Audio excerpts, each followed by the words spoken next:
Good afternoon. I am from the University of South Africa.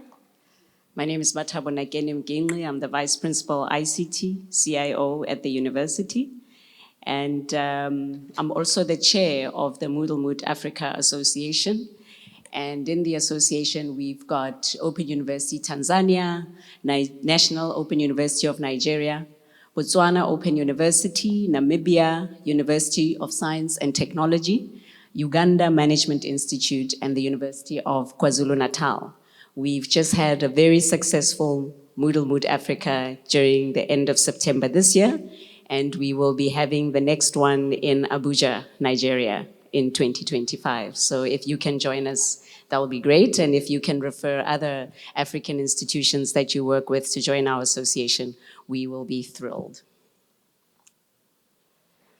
University of South Africa, we have over 380,000 students registered.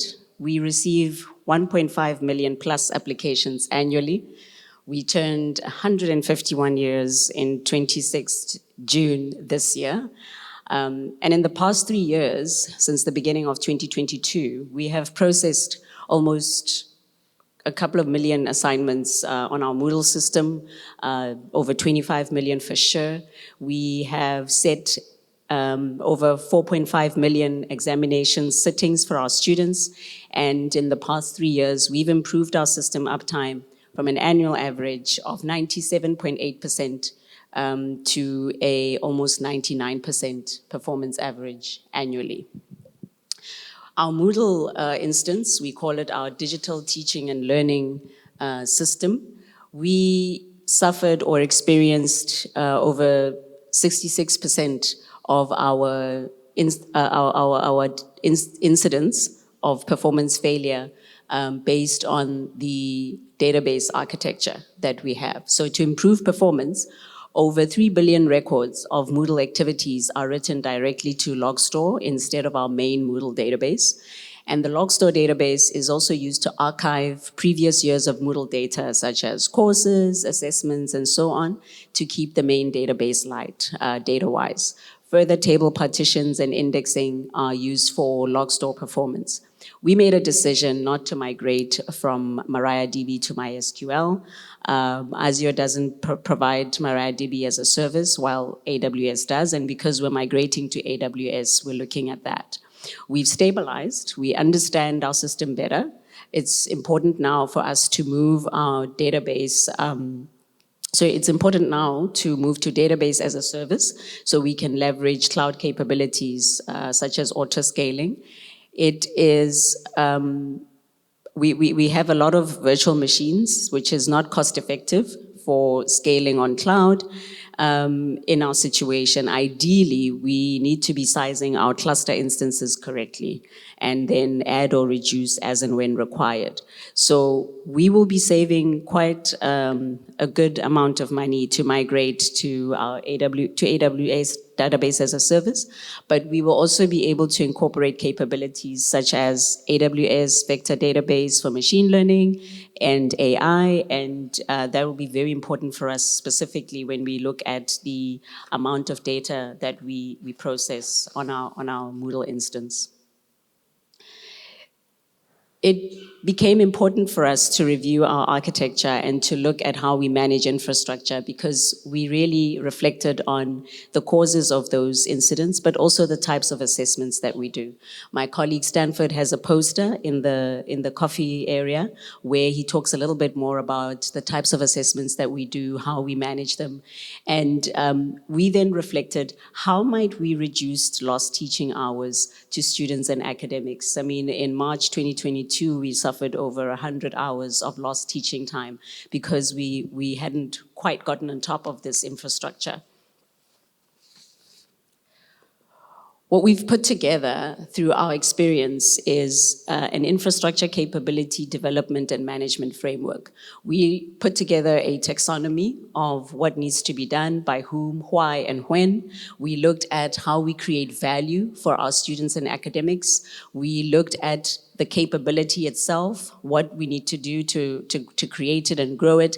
And then we're looking at our ways of work. How do we work amongst ourselves as a team and amongst generally our community in the university? Most importantly, we had to understand for ourselves what we mean by value. We want engaged students and academics who have a seamless experience on our UNISA systems. So that means we prioritize multi-experience for staff and students, and to achieve that, we focus on what does value mean in our community. We tangibly define it as having engaged students and academics who have a seamless experience on our systems, and we interlink experiences to make a continual refinement of experiences. So each experience improves the value of the next experience for our students.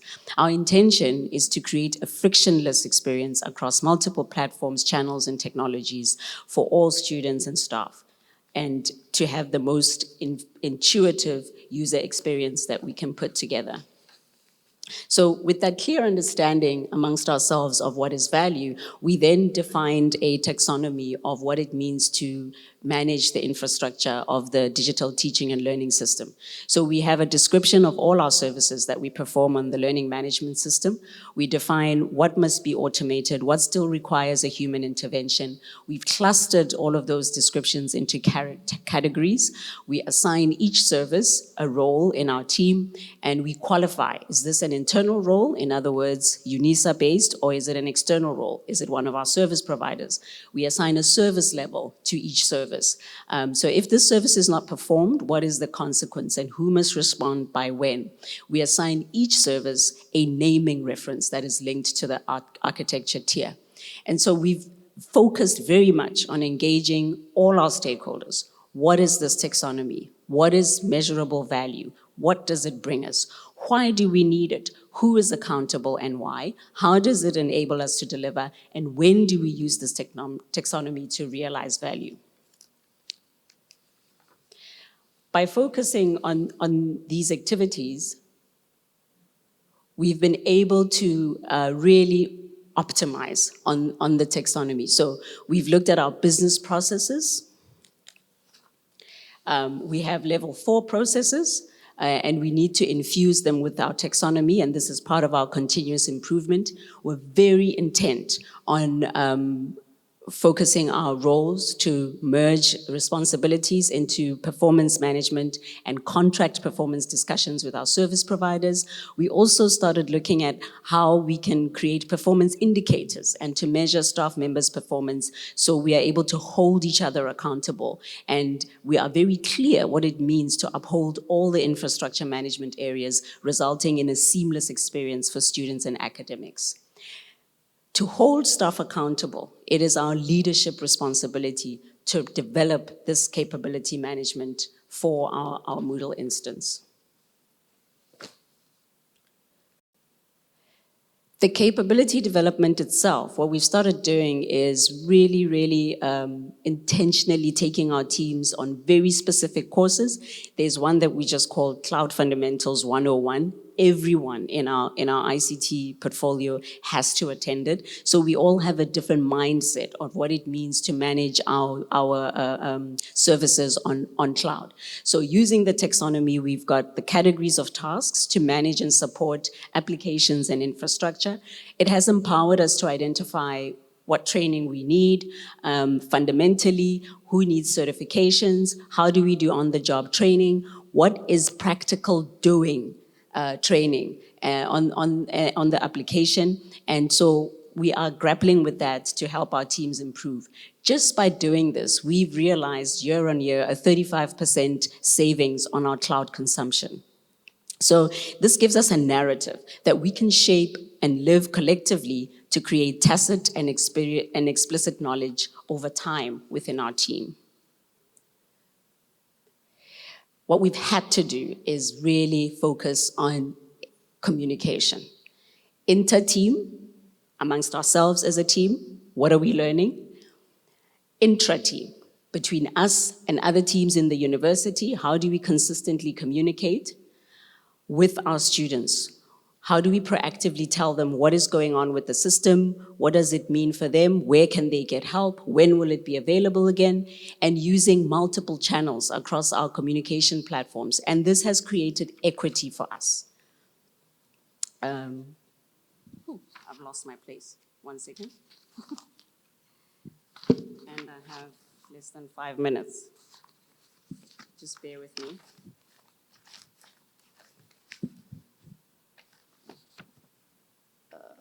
Right. We've learned the hard way. If we don't communicate, we don't create equity. We don't create trust in our stakeholders that we know what we're doing.